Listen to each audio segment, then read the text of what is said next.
Otep à tous, bienvenue sur la chaîne des panafricanistes par essence, par conviction et par excellence, celle des citoyens kémites par nécessité et obligation de combat. Nous sommes une chaîne qui n'est guidée que par nos ancêtres et rien que par les ancêtres qui appartiennent à l'égrégore du monde noir. Par conséquent, nous ne croyons en aucun dieu venu de l'étranger. Toutefois, cette vidéo n'est aucunement destinée à inciter à la haine ou à la violence, car nous menons un combat qui est d'abord et avant tout spirituel, intellectuel et démocratique. Ensuite, il est politique, géopolitique et géostratégique. Contre l'impérialisme, le colonialisme, le néocolonialisme et l'endocolonat, qui sont tous qualifiés de crimes contre l'humanité. Nous menons ce combat sur la base du principe fondamental que nous avons hérité de nos ancêtres kémites, qui est celui de la Mahat, c'est-à-dire solidarité, vérité et justice. Vous êtes donc en droit de connaître la vérité et nous avons l'obligation de vous dire la vérité, rien que la vérité, afin que justice soit rendue au continent africain. Et ça, c'est notre modeste contribution dans cette noble lutte en faveur de la souveraineté, la dignité, la solidarité et l'unité africaine. C'est exactement ça que nous appelons le panafricanisme. Bien-aimés frères et sœurs, l'imam Mahmoud Dicko, le grand spécialiste de la politique, mais sans comprendre ce que les enjeux géopolitiques. Monsieur Mahmoud Dicko est un imam qui fait de la politique sans le savoir, mais qui l'a fait mal aussi. Et nous lui demandons, s'il veut vraiment faire la politique, eh bien qu'il enlève sa soutane, qu'il sorte de mosquée, qu'il vienne sur le terrain politique, crée un parti politique, et on va lutter avec lui. L'imam Mahmoud Dicko demande à ce que appelle à une marche le 13 octobre prochain, ça va être vendredi prochain.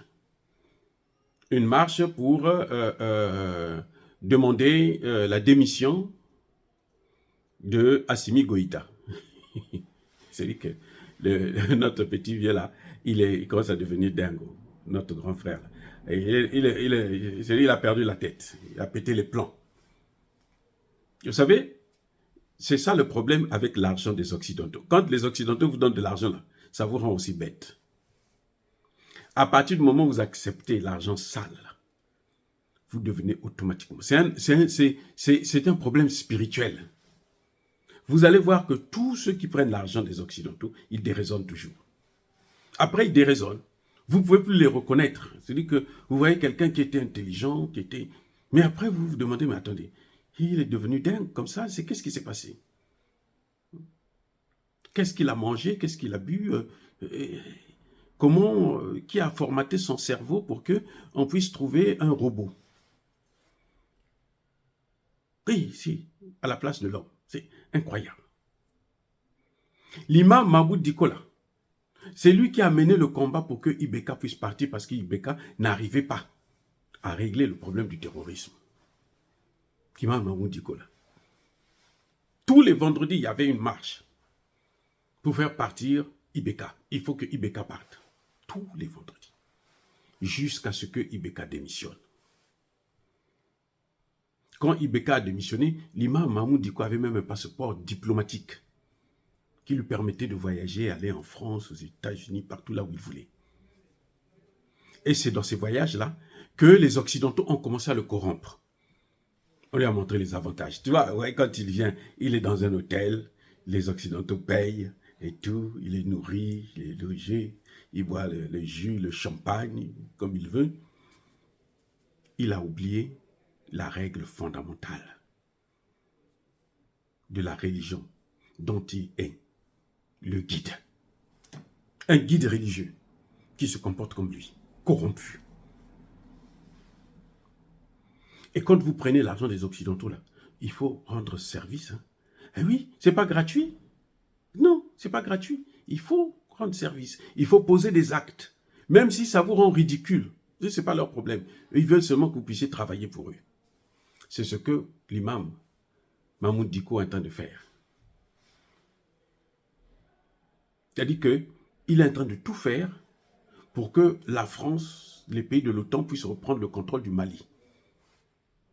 Et pourtant, il sait que c'est désespéré. Quelqu'un qui a lutté contre un gouvernement élu démocratiquement, parce qu'il n'arrivait pas à lutter contre le terrorisme.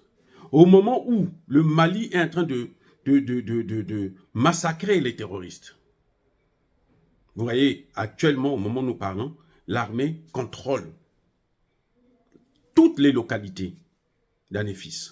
Toutes les localités. Ils sont en train de marcher sur Kidal. Au moment où on est en train de mener un très grand combat. Parce que ces gens-là, ils sont très, très, très bien équipés puisqu'ils sont avec des Français, des Américains, des Anglais, des Allemands, des Italiens. Eh oui.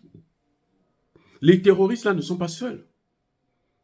La guerre que vous voyez dans le Nord, là, ce n'est pas une guerre contre la CEMA. Non. La CEMA a déjà été disloquée puisqu'il y a des membres de la CEMA qui sont même dans le gouvernement. Ce sont des terroristes que la France a choisis pour représenter la CEMA. Puisque la CEMA n'est plus. Ils ont compris que non, mais là où on est en train de les amener, là, c'est pour diviser le Mali. Et aucun d'eux n'a intérêt à ce qu'on divise le Mali. Non.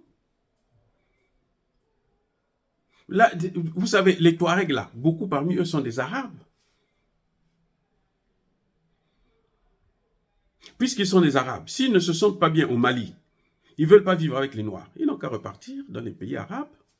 L'Algérie à côté, la Mauritanie encore. La Mauritanie, la majorité, ce sont des Noirs, mais ce sont des Arabes qui gouvernent toujours. Vous voyez comment la vraie démocratie des Occidentaux, c'est comme ça que ça se passe. Bon, bref, nous ne sommes pas là pour le dossier mauritanien. Mais il faut reconnaître quand même que les Arabes, là, ils nous ont pris en esclavage pendant 1400 ans. Ils ont volé et tué nos parents en Égypte, pour prendre l'Égypte. C'est pour ça que vous voyez en Égypte, là, il n'y a que des Arabes. Les Noirs ont été exterminés. Je répète le mot exterminé, c'est un génocide. Donc là, maintenant, les Arabes veulent prendre une partie du Maroc, plutôt du Mali, pour en faire un État arabe. Ça ne se fera pas. Maintenant, c'est fini avec ça. J'espère que l'Algérie a bien compris le message. Les accords, les fameux accords d'Alger, là, c'était quoi? C'était la partition, justement, du Mali. Et c'est fini. Donc, Mahmoud Dicko, lui, il veut qu'on divise le Mali. C'est ça son souhait. Il veut qu'on arrête la guerre qu'on est en train de mener actuellement contre les terroristes. Kidal, là, les Français avaient dit, vous ne rentrez pas dans Kidal. Quand le gouvernement malien a demandé à ce que la MINUSMA puisse partir, les Français ont dit, ça ne se fera pas. Ils ont juré que ça ne se fera pas. Ça est en train de se faire là. Et Mahmoud Dicko, il trouve que c'est le moment pour lui de faire son petit cinéma. Il pense que Assimi Goïta doit demander son autorisation pour reporter les élections. Vous voyez, hein, une folie. Il pense que c'est Assimi Goïta doit demander l'autorisation. Il pense que c'est lui qui a mis Assimi Goïta là au pouvoir. Non. Il veut faire un coup d'État, il n'a qu'à faire son coup d'État. On va voir s'il va réussir. S'il réussit, eh bien, on va voir s'il va pouvoir s'asseoir au pouvoir. Il ne suffit pas maintenant de faire un coup d'État dans un pays comme le Mali, qui est hyper, super politisé, où la population sait ce qu'elle veut, et Assimi Goïta est en train de faire exactement ce que la population lui demande de faire, et toi, tu vas venir faire un coup d'État. Fais, on va voir. Voilà, bien-aimés frères et sœurs, cet imam il a perdu la tête, il est devenu fou. Il se croit, je ne sais pas où, chez lui, à la mosquée. Non, il commande la mosquée, oui. Et même la mosquée. Parce qu'au-dessus de lui, là, il y a un Dieu. Hein. Tout ce qu'il fait là, le Dieu là, en question là, il voit. Voilà. Monsieur Mahmoud Dicko, l'argent qu'il est allé prendre chez les Occidentaux là, il n'a qu'à gérer ça. Tant pis pour lui. Qu'il ne pense pas que les Français vont revenir encore commander, même les Américains venir commander le Mali. C'est fini. Le Mali appartient aux Maliens. Vous n'êtes pas africain. Vous n'avez même pas le droit d'habiter au Mali. restez chez vous. On s'en fout, on n'a pas besoin de vous. Parce que ces gens-là nous ont trop fait souffrir. Trop. Et maintenant, ça suffit. Oui.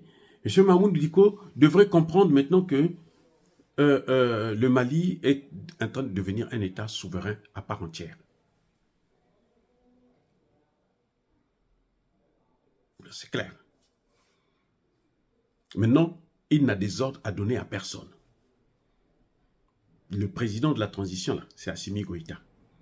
Ce n'est pas Mahmoud Dicko. Il n'est pas vice-président, il n'est même pas ministre. Il ne fait pas partie du gouvernement actuel. Donc, sa volonté, là, on s'en fiche éperdument. Le problème que Mahmoud Dicko ne comprend pas, c'est que les élections, là, ce n'est pas une priorité pour le Mali. La priorité pour le Mali, c'est la sécurité. Lui, il veut qu'on organise des élections, comme ça, mais c'est lui qui va aller être candidat à Kidal. Si Kidal n'est pas récupéré complètement, c'est lui qui va aller être là-bas candidat. Il fera campagne comment? Parmi les terroristes. Attendez. Nous sommes à un moment essentiel, crucial de notre vie. De la vie. Pas seulement du Mali, de l'Afrique. Le combat qui est en train de se jouer dans le Sahel, là, ça ne concerne pas seulement les Maliens. Ça ne concerne pas seulement le Burkina Faso. Ça ne concerne pas seulement le Niger. Non. C'est un combat africain, panafricaniste, souverainiste. C'est notre combat. Si Mahmoud Dicko ne veut pas participer à ce combat, il n'a qu'à ne pas nous déranger. Il ne nous arrange pas, qu'il ne nous dérange pas. Voilà. La priorité, les élections là. Moi, je répète encore. Il n'y aura pas d'élection tant qu'il n'y aura pas la sécurité au Mali. Eh oui, il n'y aura pas d'élection tant qu'il n'y aura pas la sécurité au Mali. Mais à quoi ça sert d'avoir fait un coup d'État si Assimi Goïta ne termine pas le travail? Ça veut dire que c'est un rigolo? Non. Assimi Goïta est venu, on lui a assigné une mission. C'est de régler le problème du terrorisme. D'abord et avant tout. De nous débarrasser des bases militaires françaises, il l'a fait. De nous débarrasser de l'aménagement, il l'a fait. De nous apporter la sécurité, c'est ce qu'il est en train de faire. Après, maintenant, nous verrons si nous pouvons organiser des élections. Nous n'avons même pas besoin du franc CFA aussi. Et j'espère que Assimi Goïta, avant la fin de la transition, avant d'organiser les élections, il va régler aussi ce problème-là. Voilà les problèmes que nous avons à régler, avant de parler de démocratie. La démocratie ne développe pas un pays. Mais attendez, Mahmoud Dicko a appris ça où? Qui lui a dit que la démocratie développe les pays? Quel pays connaît qui a été développé par la démocratie? La Chine a été développée par la démocratie. Il y a 50 ans, la Chine était au même niveau que nous. Donc, ce n'est pas ça le problème. La Libye, là, le niveau de vie d'un Libyen était supérieur à celui d'un Américain, la première puissance mondiale. Et pourtant, il n'y avait pas des élections là-bas. Ce n'était pas la démocratie. Donc, ce qui compte pour nous, ce n'est pas la démocratie. Nous avons nos priorités, que Mahmoud Dicko le veuille ou non, ça c'est son problème. Et je pense même qu'il faut le laisser organiser. Ça marche. Nous allons voir d'abord quel effet ça donne. Mais si ils s'en prennent aux institutions de l'État, il faut les mater sérieusement. Il faut que Mahmoud Dicko puisse être humilié. C'est-à-dire qu'il appelle à la marche et puis ça ne marche pas. J'espère que les Maliens ont compris qu'ils ne vont pas le suivre aveuglement. Non, ça, ce n'est pas la mosquée là. Là, ce n'est plus le Coran qu'il vient vous apprendre dans la rue. Non, le Coran s'apprend dans la mosquée. Et il ne doit pas se cacher derrière son statut d'imam pour que nous, on puisse lui faire cadeau. Non, on ne fera pas cadeau à des voyous comme ça. Et je me demande comment ce type-là est toujours imam. Quelle moralité il peut enseigner à ses fidèles? Quelle moralité? C'est un homme qui est malhonnête, un traître. de grande envergure. Ah oui, on ne peut pas continuer comme ça.